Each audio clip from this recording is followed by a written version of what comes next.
Congratulations! You have found Wrestle Shoot, hosted by the Wild Thing Rob Wilds and the ladies' man Chris Casanova.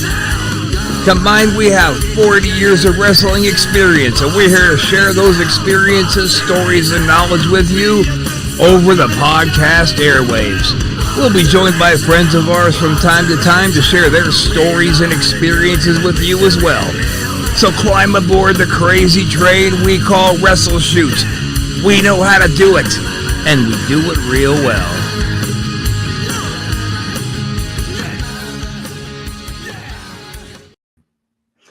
Oh, hello, my lovelies. Welcome to another episode of Wrestle Shoot. Conspicuous by his absence, the man who is usually right here on the front lines fighting the good fight with me, Mr. Chris Casanova, is not going to be joining us tonight. Also conspicuous by his absence is the normal creepy Jim, the world famous creepy Jimmy.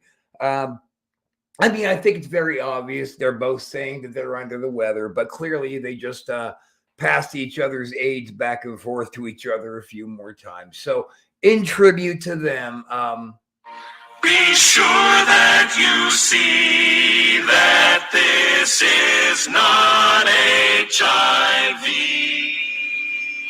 Full morning, but really full morning. I'm sorry, I wish it was something less serious. But it ain't. You've got the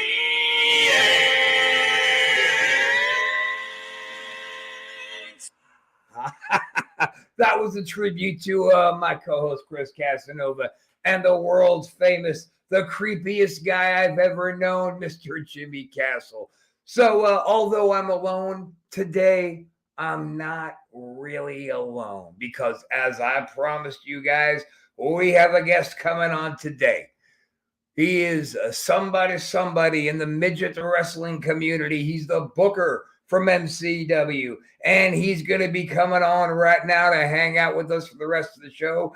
I guess he's my co-host for the episode. Let's bring on Bulldog, Buddy Wilson. What's up, brother? What's going on, Rob? How you doing, buddy? Shit, I can't complain, but nobody would listen anyway. That's what I always say, man.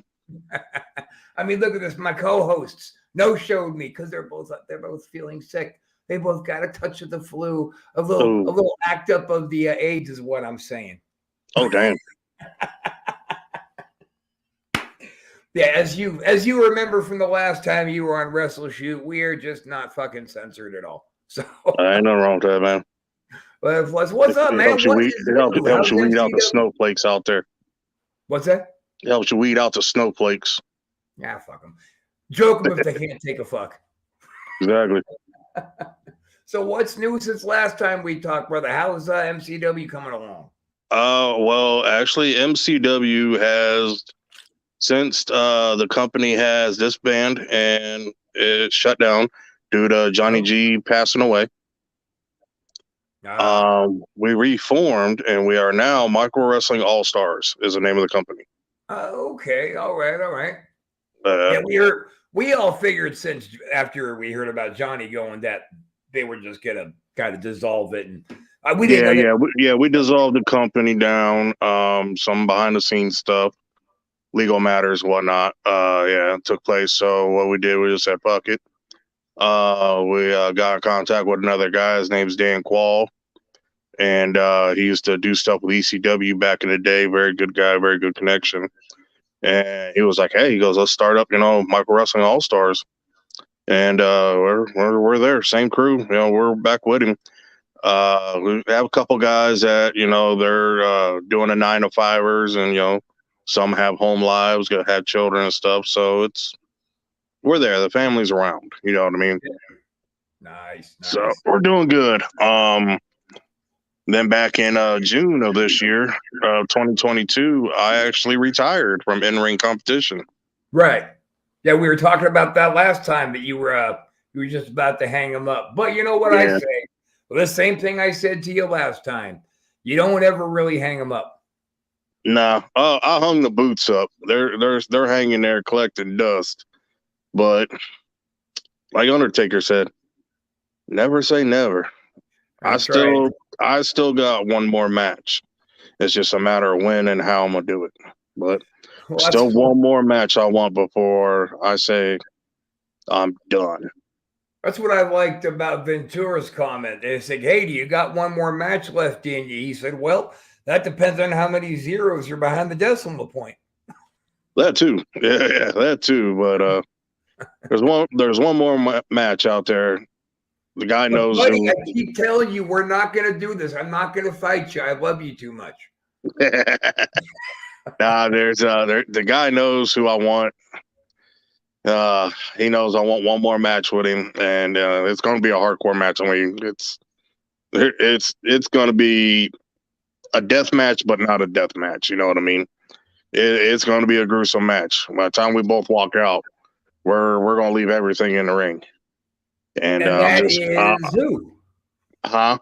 Then that's who? That who's going to be Bronx Thug. Is that right?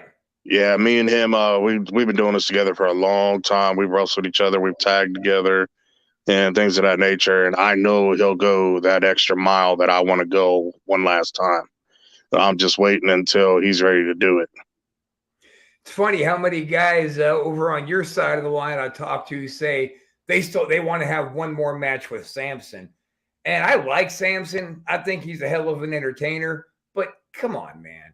What about Todd Stone? What about Pitbull Patterson? What about some of the really great technical wrestlers out there? Yeah, Todd Stone, he's been long since retired for a while. Pitbull Patterson has been retired for a long time. Samson, I don't care for his work. Good guy, cool cat and everything. I've talked with him. I've worked with him and everything. I don't care for his style. If old school guys, POD, I'm getting ready to go work with him next week up in Michigan at Blue Water Championship Wrestling. I'm actually being inducted into Blue Water's elite class of 2022 next week up in Port Huron, Michigan. That was announced a couple weeks ago. So I gotta say, POD's the shit, man. He's definitely one of the godfathers of micro wrestling. Ain't no doubt about it. I mean, he created the first ever all micro company outside of the Bloody Midgets, as they called it, which was established way back when. But in 2001, POD created a Micro Wrestling Federation. Yep. What's up? What up, Mickey? Hey, Mickey, how you doing? And by the way, give a shout out to Benny and James, who also typed up. Listen, guys, if you're typing in any of the groups that we're broadcasting on, that's not the Antisocial homepage, we might not be able to see your post come through. Just FYI. So just jump on over to the Antisocial Network page and hop on and chat with us. Anyway, moving on. But POD started in all the all micro stuff in 01, and ever since then, man, it's just companies just been picking up left and right by this person, that person, this person, and then when POD retired, he didn't really retire, but he sold his company in I think 05 is when he sold Micro Wrestling Federation. Yeah, something like that. And then he went on to work, independence and stuff like that. And he just recently retired right before COVID, I think. Right. He finally hung his boots up. So. Yeah, I think last time I talked to him was probably like a month before last time I talked to you. So it's been a while for him as well. Oh, okay. Yeah, hell of a guy, man. I said, I'll see him next week. Well, shit, tell him Wrestler Shoot says hi and get his ass back on the show. Oh, well, I definitely will. I'll let him know. I know. I'll have him shoot you a message on Facebook. Well, yeah, but he's somewhere in that 5,000 friends list. I just can't find anybody anymore. Yeah, just look up Chris Gurry. All right, Chris, you heard it here first. I talk to Chris all the time. I just wanted to put him over and get you to say his real name, but I always called him Geyer. Geyer. Yeah. Yeah, you can call Guy or Geary, however you want to say it. I just call him old man. I'm like, what's up, old man? I love that guy. And we're both, and we're you know, as bad as the reason why I retired because a lot of nerve damage in my back, and we both walk with canes now. Yeah. So I go, all right, POD, when we go do the cane match. He goes, yeah, no, I did a show again. Out in Pittsburgh with Old Dwarf. He wrestled the Sun, of course, and we had like Doink in and some other guys. It was a fun little time we had out there in Pittsburgh. Pittsburgh. Yeah. Hang on a second. Yo, Mickey, don't get involved in this one. Jimmy Castle is, in fact, a pussy. Just look at his mouth and tell me it doesn't look just like a sideways twat. That's all I'm saying. That's all I'm saying. Love you, Jimmy. Even though you have AIDS, I still love you. I'm never gonna see. It's double fucked up because Jimmy was recently diagnosed with throat cancer. So now I can call him a shit. We lost him. I'm gonna save the joke. I'm gonna save the fucking joke. What's up, Benny? Hey, you might be able to appreciate this. Coming to the Antisocial Network, we're gonna have JD Stevens come in. She's a stand-up comedian out in California, and she's bringing her unique podcast over to the Antisocial Network called I Fucked Up, and It's Gonna Be Okay. So I'm looking forward to getting that aired out. The Butcher is going to be coming back, and hopefully by next week, Chris and Jimmy will be over there. They got to take some Robitussin to get rid of that AIDS. You know what I mean? Anybody know what I mean? Anybody? Nothing? What's up, brother?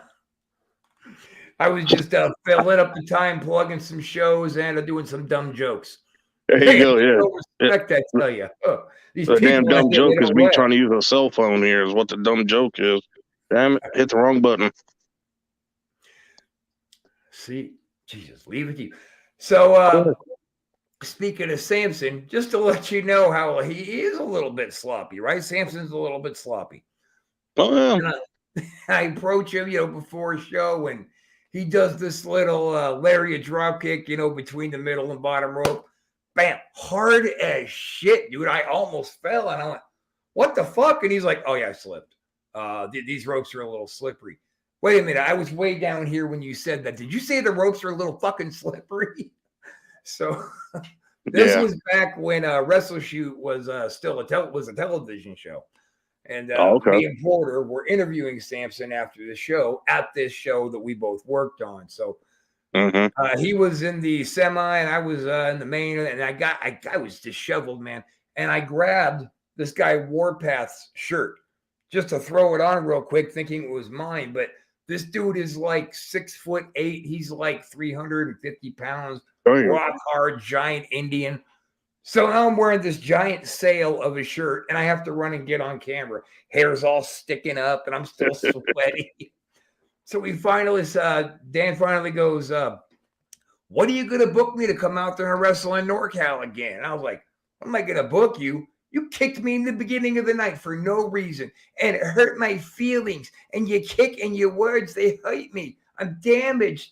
So no, I'm never going to book you again. Go fuck yourself. And he was like, oh, come on. If I promise to never kick you again, will you book me? So yeah, if you promise on TV never to kick me, I'll book you. It was fine. I'll never kick you. And then he jumped up and gave me a punch, knocked me out of my chair. Stiff as shit. And I followed him around. And then he does his "it's midget time" into the camera. Yeah. And the guy said cut, but they didn't quite cut. So the very end of that tape, you could hear me on the ground going, oh, I fell on my keys. Fucking outtakes and qualities, man. We do the dumbest shit that we look back on later and realize actually made it on TV. We go, oi. Yeah. Oh, yeah. Yeah, especially YouTube. YouTube is a bastard. Oh, yeah. I talked to some of these dudes from way back in the old days, and they're like, damn, brother, it's lucky that they didn't have those kinds of cell phones and YouTubes and shit back in our glory day, man. Oh, man. In jail. Yeah, I could imagine. Yeah, pretty rough shit. It's not like you never went out and got up to no good after a shizo. Plead the fifth. What's that? How did I plead the fifth? Plead the fifth. People only plead the fifth when they're guilty. That's the only time. Yeah, that's me. Yeah, right. I know my other half is about probably about 50 feet from me. Yeah, ain't telling no stories. Yeah, exactly. She got exactly. the rolling pin in her hand. I ain't no rolling pin. She just got that hand. I ain't trying to get knocked out. The big fist, the big brick. Yeah, exactly. Yeah, I don't want no potato from her. Oh, by the way, for you guys who are watching, and I said I'd mention it. Next week, we're doing a new concept. Once before, you guys remember we had a whole bunch of fans come on here and just wanted to talk about what the wrestling business meant to them. But we're going to have a bunch of indie wrestlers come on now, talk about what wrestling means to them, how it's changed their lives. And on top of that, we have one non-wrestler coming who can equally relate to what wrestling has meant in his life. And that's the son of old Mr. Wonderful. We're bringing on Travis Orndorff. So that's going to be cool. Oh, wow. Yeah. You should log in. What's up, Jessica? I definitely will. Thanks for joining us.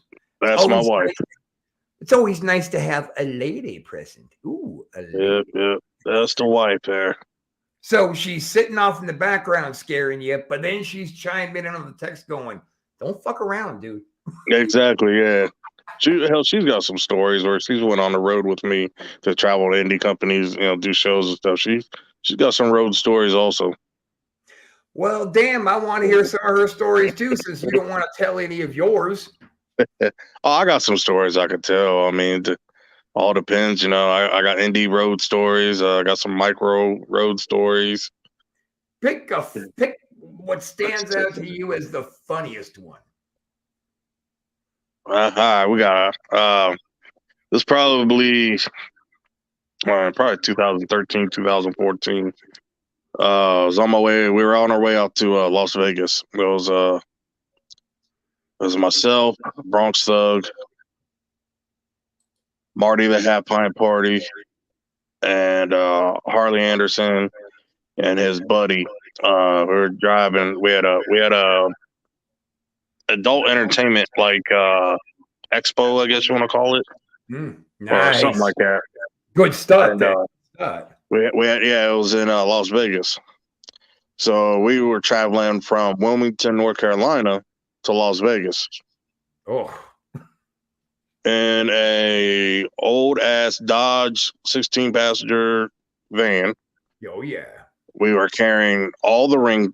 We carried the ring, which was a 12x12, all the lumber, the steel, our luggage, our merchandise, everything. And we're just, I looked at Harley. I said, "You think this van's going to do it?" He goes, "Well, one way to find out." All right.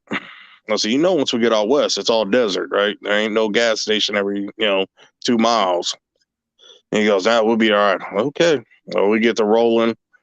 Just get outside North Carolina. Boom, blow a tire. Harley. Dragging a ring. Yeah, Harley. No, we wasn't dragging it. It was in the van with us. Oh, we strategically, basically, yeah. We strategically could place the ring, the merch, and everything inside this van where it'd go underneath the seats and stuff. It was fucking weird, man. The matting, the padding, everything. It was fucking awesome how we did it. So like I said, boom, blow a tire. So there's one. I remember Harley just looking in the rearview mirror at me. I put my headphones back on, and we get a hotel, whatever, that night. Wake up next day, I look at Harley. I said, "Well, you're one. Did you buy any more tires, or you just buy one?" He goes, "I'll just replace that one." It's gonna be a long fucking week. I know, right? Looking at your clock, holy shit. Mickey, just to answer a quick question, Mickey. Chris is out with AIDS this week, along with Jimmy Castle. They'll be back next week. Continue. So I didn't even see that question. But hey, like I said, we got a strolling across through there. We probably made it close to St. Louis. Boom! There goes another tire. All right, well, you replaced that one. So now we got 2 brand new tires in the back, which is where all the weight is. And we got these 2 old crusty ass tires up front. All right, so this van's gonna steer us straight to hell when one of those tires blow because now all this weight's back here. This is what's going through my mind. You lose a steering tire, all hell's about to break loose. But, yeah, especially when you're on a highway rolling 65, 70 mile an hour. Now, how much does the 12-foot ring weigh? About 4,000 pounds. By the time you put everything with all the lumber and everything on it, right. And we were using planks, not plywood. That's the way to go, man. Oh yeah, it is. It's the way to go. But yeah, that's what we were using. We were using planks on there and stuff like that. So altogether, about 4,000 pounds. That's just a ring by itself. That's not, the cables, the ropes, the fucking merchandise, our personal bags, plus our asses in there too. Plus you, yeah. At the time, hell, I was going 200 pounds at the time myself.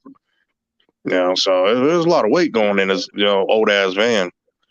I remember we stopped at the Arch, St. Louis, checked it out, kept rolling. We finally made it probably about 6 hours outside of Vegas.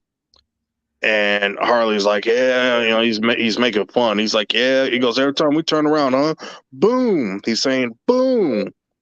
And we're just like, Harley, you want to quit messing around? Next thing you know, you're the engine. Oh, shit, son. Oh, dude, his fucking face. He just lights up and he instantly, I'm sitting in the passenger, he just looks at me. He's like, not a fucking word. I'm like, huh? I'm like, I didn't even do anything. He goes, not even a word. I don't want to hear it. So we finally, he gets out off to the side of the road. He gets out and I open the door. I said, well, fuck it. We're already stuck out in the desert. Boom, huh? Boom, motherfucker. Yeah, exactly. I said, that's what your ass get for making fun of it. I know. So, hey, dude, Karma's a son of a bitch, but it bit you all in the ass. Oh man, that bitch got us too. Right on, dude. Literally, we were on the side of the road. And we were in the middle of the desert. There ain't no stores around. You look out and you just see flat. I'm like, man, I saw this in a movie once. They didn't make it. They didn't get to the end of the road. No, they didn't make it to the end of the movie. So, he's like, well, I gotta. Looks like I gotta walk and find a store or something. Come to find out, it was the ignition coil pack that went out. Oh, well, so when a coil pack went out, so what it did, it basically loaded up and it did a backfire. Right, and then shut off. Yeah, they shut off on him. So we come to find out that's what it was. So he starts walking, trying to find town or whatever. There was a town a little ways up the road. And the rest of us, we're just sitting there. We're fucking dying. It's hot out. We got the door open. Luckily we had a full cooler. And literally about 5 hours later, here come Harley back. And he found somebody to give him the ride, and they brought him back and put the part on everything. We come rolling into Vegas. It took us about 4 days to get there, but we come rolling into Vegas, man. I'll tell you what, it was one of the longest trips of my life. But it was funny, just he was sitting up there, boom, huh? Boom. And next thing you know, bang. He just instantly looked. I said, yeah, don't say shit. He was waiting for that ball busting. Oh, yeah, dude, once we got into Vegas, me and Bronx lit his ass up. It got so bad, he bought an extra room just so we didn't have to bunk with him. He goes, I don't care. This wasn't in the budget. He goes, this come out of my personal money. He goes, you two get your own damn room. I don't even want to see y'all the whole week we're here. I was like, shit, you ain't gonna tell me twice. Just be there on time for the work. No, well, yeah, we didn't really have to work. We were there as an expo because the booker we had at the time, his name's Lenny Panaro. He was basically expoing his mail review. But when he would expose mail review, he would also sell the midget wrestling with it. So he wanted us there to be exposed. So, but it was cool though. I mean, we got to walk around, see some stuff that a lot of people don't get to see. That a lot of people shouldn't see.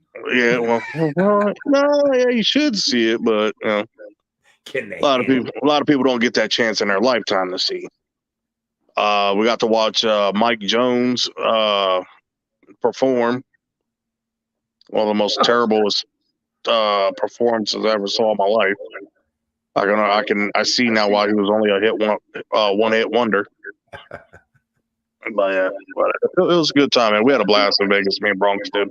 I'll tell you, dude, I wrestled on a show that had music. It was at a state fair, and the big headlining music act was Herman's Hermits. So through that day, we had to be there all day. I heard Henry VIII like 12 fucking times. Like, that's the song that people wanted to hear. The Mrs. Jones, you got a lovely daughter. No, we don't care about that. Sing Henry VIII, goddammit. So he just kept jamming that. But he was the coolest dude, man. Cool. Hell yeah, dude. But your ring story makes me laugh, because I remember last time I booked Patterson on one of my shows. I had to show up there to the venue, to the town the day before to get set up. So I had some of my crew. I said, you guys grab the ring. You guys go grab Patterson from the airport and then head on out there. So when they show up in only one Bronco-like SUV with the ring in tow behind it. Boy, Patterson jumps out of the car and he runs up to me. He goes, we have to talk right fucking now. I'm like, oh, okay. He's like, dude, the whole ride from the airport, that ring trailer was swinging. The truck was rock. Did he tell you about this? Because he told everybody about this. I know what story you're talking about. Yep. I wish so now I can put a face. Now I can put a face with the story. I got it. I'll tell the fans then. He thought he was gonna die. Dude, he said, come hell or high water, motherfucker, I'm not getting back in that car when we go to the airport. I'll buy my own plane ticket out of San Francisco. That's where Samson was flying out from. I was like, no, wait, stop. Hold on. We got this under control. And now he might have ran around and goes, dude, Rob Wells guys almost killed me on the way to his show. But that son of a bitch made a ridiculous amount of money from me. I'll bet. So he better fucking, Patterson, when you tell that story, tell the whole story, man. Quit making me look bad. You little bastard. He told me the whole story. He told me the truck pulled up and get him. And he said, dude, he goes, I didn't even know. He goes, I ain't never been picked up from an airport with a fucking ring being towed behind it. Being towed, right? Yeah, he was like, he goes, you talking about some carny shit. I said, all right, man. I said, sometimes you got to do what you got to do. I said, I can honestly say, I ain't never been picked up with one of those. I said, but it is what it is. I was fucking hot, man. This girl was supposed to get him. And just the two of them right on down from the airport, the hour and a half to Modesto, and the ring truck was going to come separate. And I guess the girl powdered. Nobody told me. It's not funny, Rick Kyle. It's really fucking funny. But it's not. That's funny. It's not funny to me because it made me look like a cunt. So. Oh, yeah. That's exactly how talent goes straight to the booker and hey, what the hell just happened here? Yeah. This is gonna get fixed on the way back out. I upgraded his hotel. But then that little bastard probably also didn't tell you that when we went to the radio station to promote it that day, he sat in that booth busting ass the whole time. Little son of a bitch. And they were rancid farce, dude. They were like, we always do shit like that. Okay. Because you ain't gonna say nothing. I did the whole time. You're just gonna sit there and take it. Not me. On the radio, I was like, oh my God, did that smell just come out of your body? Jesus Christ, dude, you're not gonna make it. There's something wrong with you. Like, I fired back. But that's why we got along so well.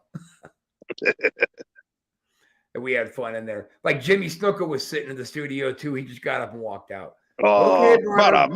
Let me borrow smoke, brother. Do enough for me, brother. What good down there? Bye-bye now. Let me get a smoke, brother. I know you got one. Oh, God. And, me and Snuka had a real big fight not too long before the end of his days. It was just some dumb shit. And thank God we got to make up. Because for all the Snuka haters out there who want to bitch that he should have gone that, man. When he was re-indicted on some young cunt of the DA trying to cut his teeth on Snuka's ass. Man, fuck that guy and fuck you guys for pretending you know anything about the man or the situation that happened when his girlfriend did die. You guys weren't fucking there. There's a reason he was acquitted of all charges.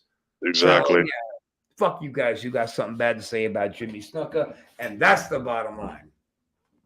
Yep, he's a damn good man. I got to share a locker room with him a couple times, and both times I did, man, I sat there with my mouth shut and my ears open.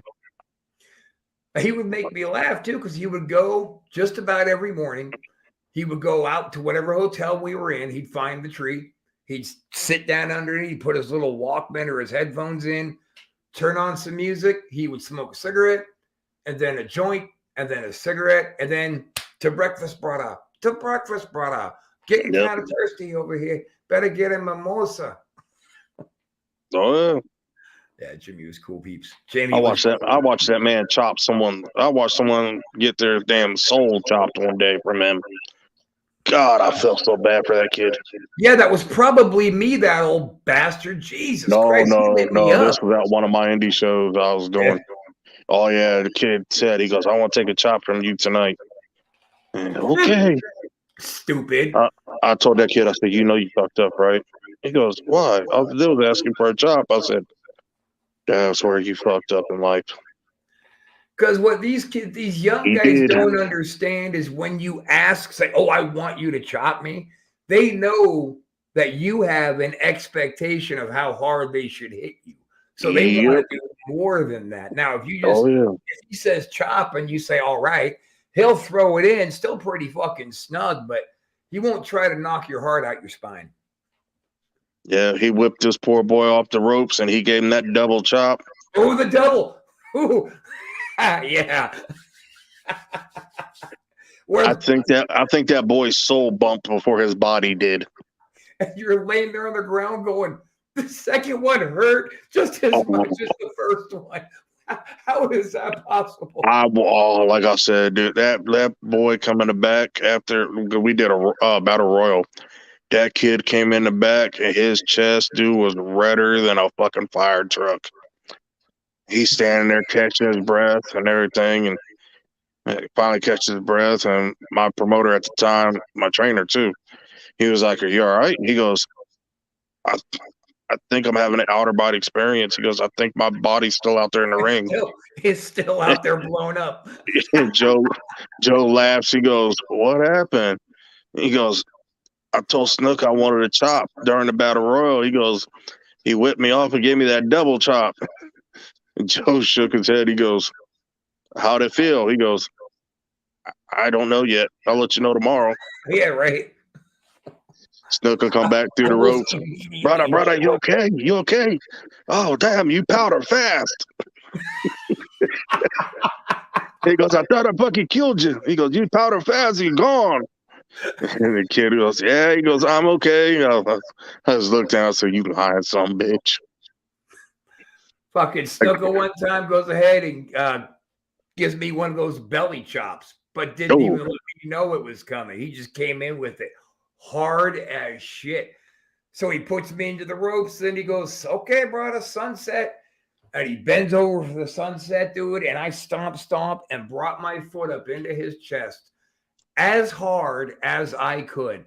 All you heard was, he just went arch straight backwards. That guy was always fun to work. Oh, yeah. I love working with him. He was a good guy. It's physical, man. When you get in there with Snooker, people go, "What's Snooker's 60, right?" Oh, yeah. He sure is. That means he knows a lot more, and he knows when to throw it harder. I got a story for you involving Snooker. We were working out in Maryland Championship Wrestling, or MCW out there, working for Dick Karakoff, or sir, I forget how you say his last name. Karakoff, something like that. God rest his soul, man. Dude was an awesome promoter, old school promoter. He used to own NWL, and stuff like that. And he booked Snook out there. And then, for Maryland, you gotta go through the athletic commission, and they're a tight son of a bitch out there. You gotta get a physical, but then they come out and they got to take your blood pressure and they got to check your pulse and everything before the show starts to make sure you're safe. So I got mine done. What state was this? Maryland. Maryland. Okay. Yeah. I took my trainer with me because this was a big old mega show. Matt Hardy was on it, Mick Foley, Jimmy Snuka, the Patriot. The Handicap Heroes was on there. Zach Gowen, Gregory Irons, both good friends of mine. It was a mega show. Renee Michelle was on there, and Ruby, Matt's wife, she was just breaking into the business then too. And so we're all sitting there, you know, we're getting our shit done and stuff like that. And the athletic commissioner goes, "All right, Jimmy, you're next." And Jimmy puts a cigarette out. All right, let's go. So he checks his blood pressure and everything and stuff. And he goes, "Jimmy," he goes, "I can't clear you." Jimmy, what the fuck? He goes, "I've been doing that." He goes, "You know how long I've been wrestling?" And the guy goes, "I don't care how long you've been wrestling." He goes, "But, you know," he goes, "your blood pressure is too high right now." Yeah, because you've been doing coke all day, haven't you, Jimmy? Yeah. And he goes, "You know what?" He goes, "Son of a bitch." He goes, "I'm 60-something years old." He goes, "What the fuck you expect?" He goes, "I'm going to go out here and wrestle with these young kids." He goes, I die. Oh, well, I die with doing what I love. He goes, "Yeah, you're going to fucking fail me because I got high blood pressure." He goes, "You're making my blood pressure even higher right now." Yeah, you're making me hot, brother. Yeah. So they finally, Mick Foley came over and talked to him and got him to calm down. And Foley told the commissioner, he goes, let me go cool him off. They took a walk for a minute. Go cool Jimmy down a little bit. That's probably what he did. But Foley came back and they rechecked and everything. He finally made it. But yeah, it was a cool match. It was at a festival, carnival, whatever you want to call it. And the main event was Matt Hardy against I think a Patriot. Speaking of the Patriot, how fucked up is it that the Patriot dies like 3 days before Independence Day? What kind of shit is that? Oh yeah, it was a little weird. That was one of the original Patriot. Yeah, the original Patriot. Now Tom, what's Tom's last? I forget what Tom's last name is, but he owns the rights to the Patriot gimmick. Oh, okay. So he was the one who was the Patriot at the show.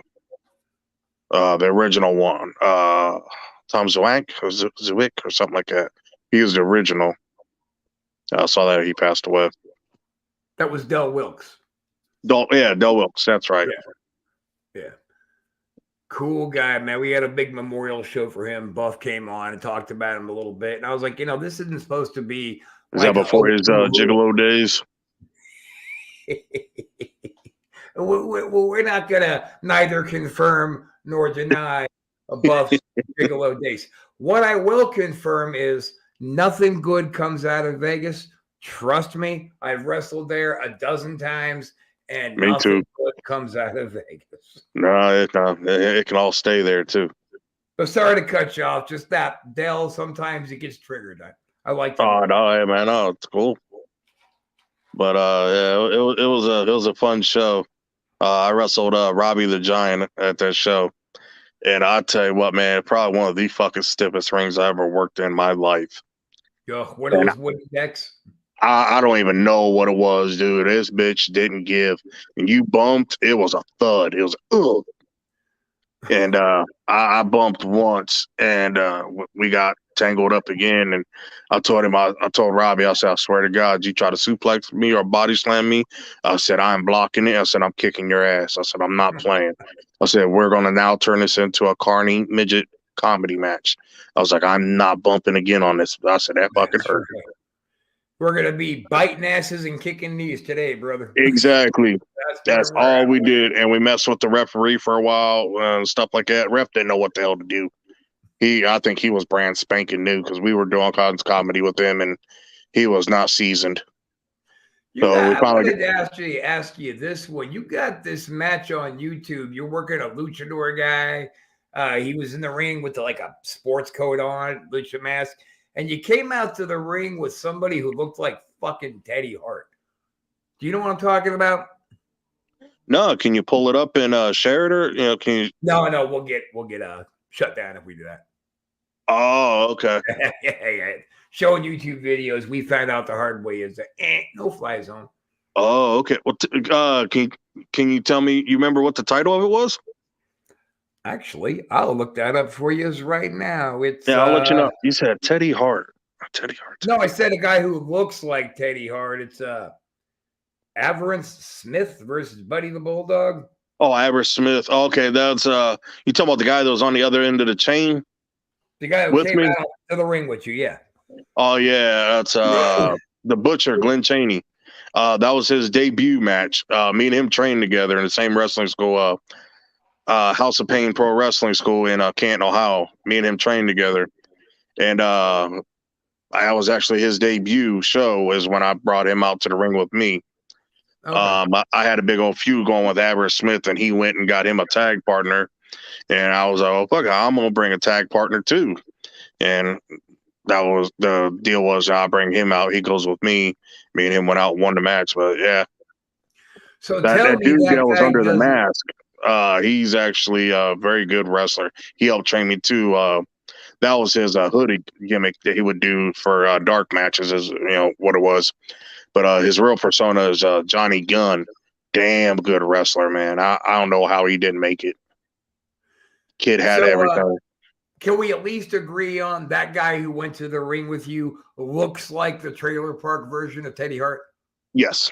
Yes. Right. Yeah, I'll give you that one. That's why I was like, Teddy Hart. Yep. That's why I had to zone in. All right, I know you're talking about.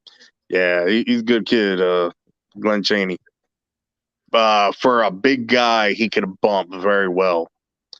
Flip bump, back bump, all that. Hey, Rob, was Buddy one of the wrestlers who was at the show? Or my ex was a ring announcer, and she messed up and ran the ring bell halfway through the midget match. No, that wasn't Buddy, dude. That was Samson, coincidentally. His ex-wife, we needed an announcer, and she was a great speaker.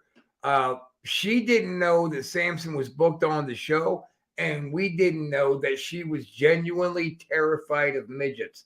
Now, when I found out she was genuinely terrified of midgets, of course, I was like, Dan, dude, come on, come here.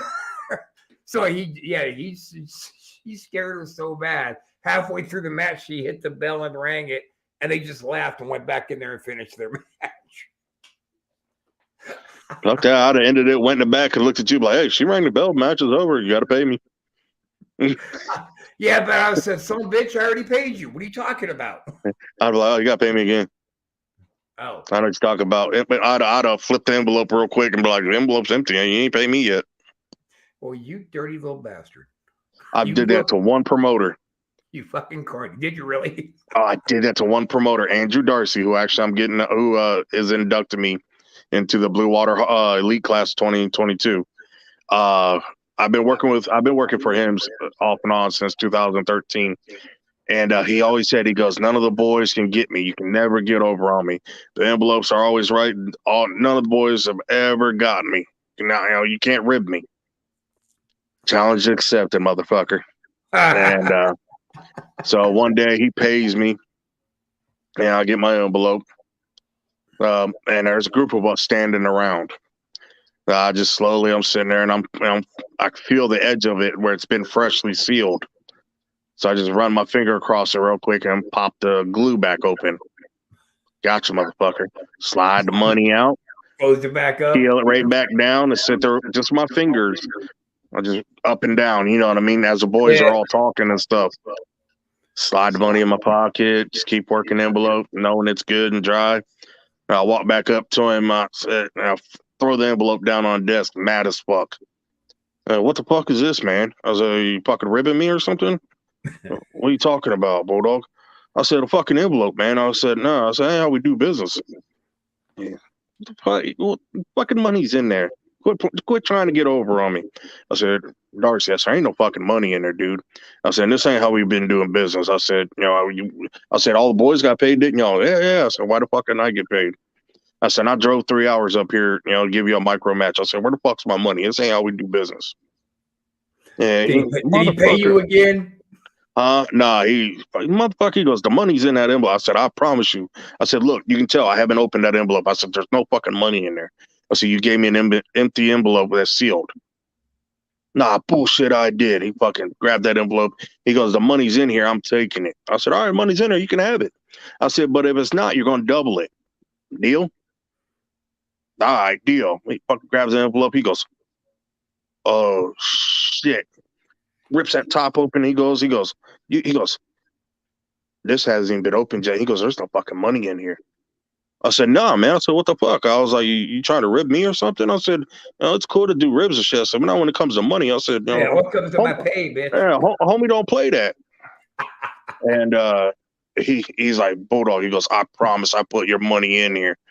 I said, no, you didn't. I said, if you did, I said, how the hell is it in my pocket? I pulled it out and handed it to him. Dude, the boys lost it. And these are his boys that he trained. They fucking lost it. He just put his head down. He sat down in his chair and he just looked at me, put his head back down again. I said, I was like, well, here's my pay. I said, I need the other half of my pay. Yeah, the envelope was empty. I said, the envelope was empty. He goes, you fucking got me. He goes, you're the only one in 20 years that's got me that way. I said, yep. I said, all the boys heard you too, double or nothing. I said, need my double, man.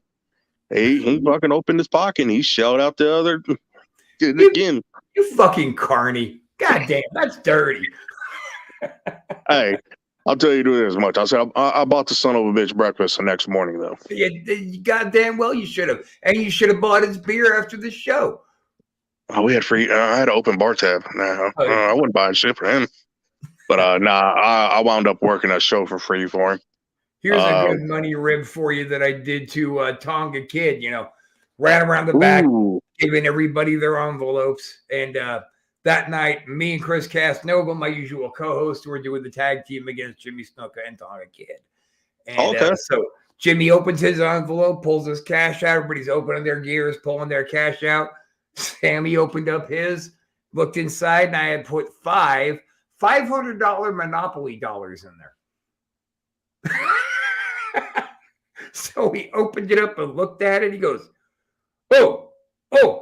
Uso, brother, what the fuck? And he pulls it out and he's shaking it at me. I said, dude, there's 2,500 fake dollars in there, all right? That's 2,400 fake more than you're worth, motherfucker. You should thank me. Thank God he's got a sense of humor. He started laughing. He's like, you're lucky. I'll fuck Sam up. Shit. Tonga Kid is 107. He's not going to fight me and win. I know better. I know not to punch a Samoan in the head. I'll grab a bat and take it to his ankles. You might get somewhere. That's the only chance I'd really have.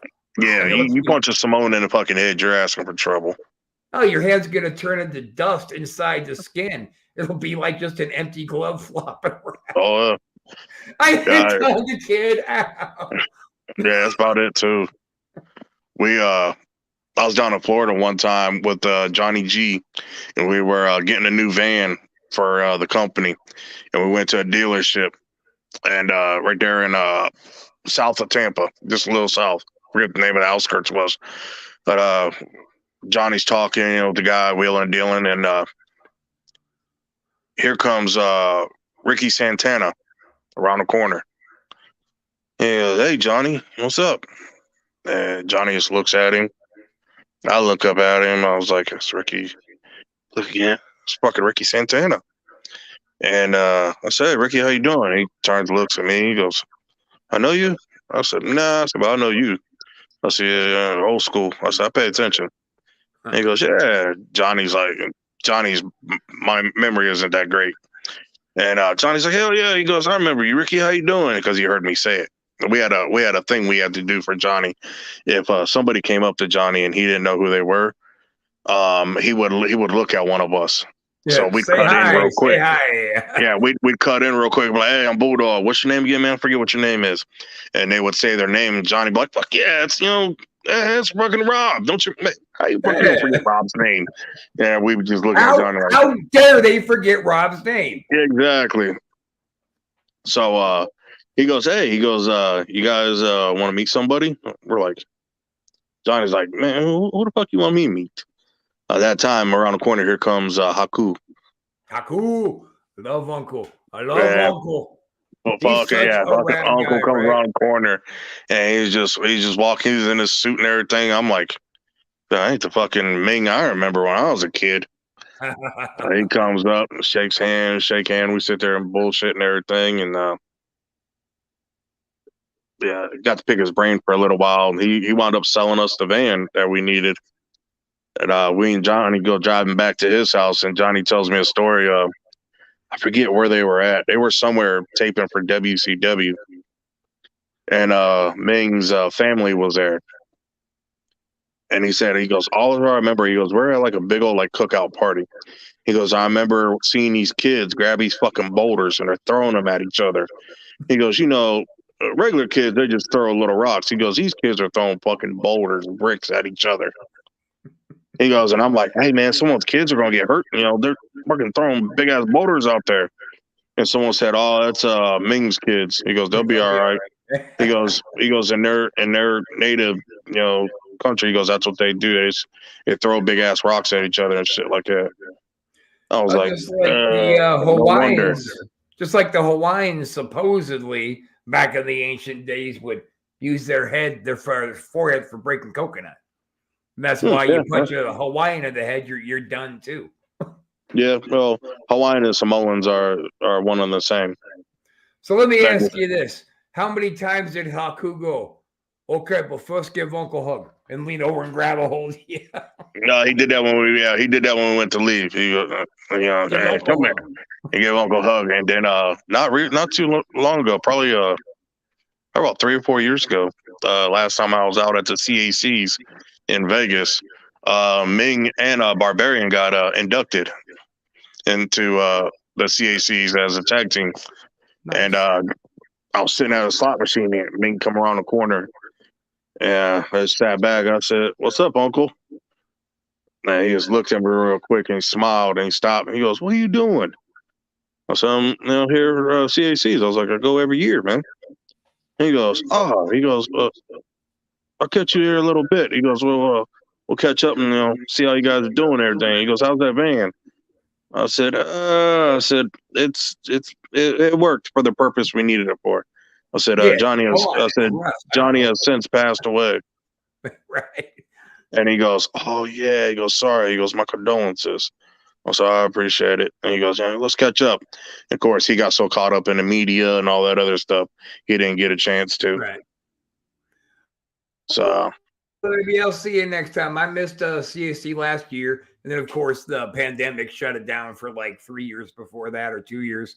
They were shut down for 1 year. So last year they had it at they took it back to the plaza this past year. It's back downtown now instead of being out at the Wild West joint. Yeah, out there by the Rio. The Golden Stable or something. Something like that. Yeah. It was out there. So last year they had it at the plaza. So I'm hoping they have it at the plaza again next year because I am going. Me and Bronx, we're gonna go, and I normally stay at the plaza. It's good rooms and it's fairly priced. And plus, you're right there at the end of Fremont Street. Why not? You know what I mean? Yeah. Why not go out there and go to the place where I'm going to get in the most trouble? I'm in. Damn right. Bunch of midgets running around, and most of us are on mobility scooters because we don't like walking real far. Dude, I tell you what, next year I am there, dude. Can I get a scooter too? $100 for the whole week. I'm doing it. And then maybe this year at CAC, I'll run into you, Orndorff, and you're not going to be able to dodge me when I see you in person, motherfucker. Orndorff has been dodging me. It was looked like a Patriot that popped up there. Oh, no, did I say Orndorff? I meant to say Roma. God damn it. Paul Roma.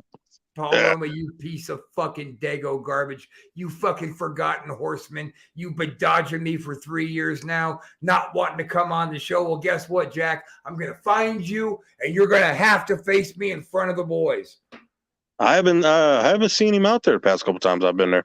He doesn't really do that shit. He doesn't work any of the circuit anymore. He don't do the he's kind of throwing the towel in, which is why I can safely talk so much shit about him and not get fucked up. That's taking us to the end of our show, brother. So we got some time for you to throw some plugs in, man.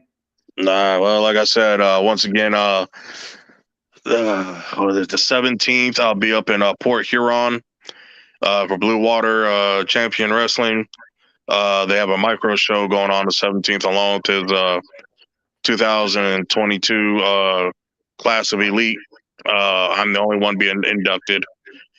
So that'll be a big thing for me.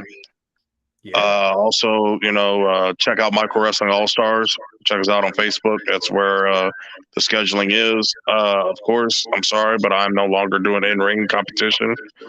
You may catch me at a show doing some manager stuff or something of that nature.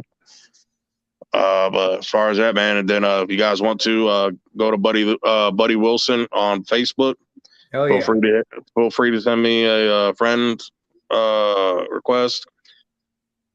Like I said, I try to accept everybody's as much as I can, and like I said, you want to throw a shout out or want to say hey or whatever, my Facebook messenger, I always try to reply as much as I can.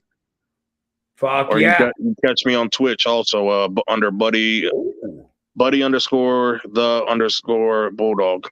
I'm on Twitch on there too, so. People keep telling us we need to get on Twitch as well, and I just simply, am lazy, so I haven't. Get on there and get on. What do you mean can't afford to get on? It's free to be on there. No, I didn't say can't afford. I just said I haven't because I'm lazy. Oh yeah, no, you can get on there, man. Get monetized and you get paid. Yeah, get paid. That's what we all about in wrestling. Mm-hmm. Man, I appreciate you hanging out with us again. We're going to have to do it again soon. And let me just tell you guys something. If you have an opportunity to go out and catch some midget wrestling, you need to fucking do it. It is not just an oddity, it's not just a special attraction kind of thing. Like, you'll actually go in there and see some pretty fucking good psychology in the wrestling mixed in. And psychology, what's that? And you get the hottest fucking crowds at your shows, man. And real quick, guys, I'm going to let you know that I booked Kevin Nash in the main event of the show once. And then I booked Patterson and Todd Stone to work each other at the right after intermission. Man, when the midgets got done, half the crowd fucking left. Yep. And I was like, holy shit, dude. That's why we're always semi-main. Yeah, that's what, from that point on, it was main. Fuck semi-main. I've done, I think, honestly, in my 14 years, I think I've done like 5 mains. Other than that, I've always been semi-main. Yeah. Well, that's usually because they want their champ to be like the big portion of the show. But, dude. Well, most of the time when I was main, their champ would come out and we'd beat the shit out of them. Or something like that. But, and even still, like the local indie guy who's got the belt, nobody extra is paying to come see him. That's just the way of it. He's a part of that local ingrained community. Midgets put asses in seats. That's fucking right. And we found that out the hard way. I remember when half the crowd left, I was talking to Nash, and he's like, I don't know what you thought was going to happen. Like, seriously? You knew this would happen? I should have put you on earlier. And he's like, yeah, you should have. Oh, you motherfucker. He didn't care. He got paid. Yeah, he got paid. We got paid. Everybody got paid. Just I would have liked to have had a bigger, hotter crowd for the main event rather than we come back from intermission, do them, and then it's just crickets the rest of the night until Nash comes out. Sucks. Anyway, guys, that's going to do it for us. We'll be back next week. Buddy, brother, I appreciate you coming on. And I appreciate you, man. Thank you, guys. To the rest of you riders, the rest of you maniacs who hang out with us here each and every week, we fucking love you, man. And make sure to send Chris and Jimmy well wishes to take some Robitussin and get over their AIDS as soon as possible. And until then, we'll see you guys next week.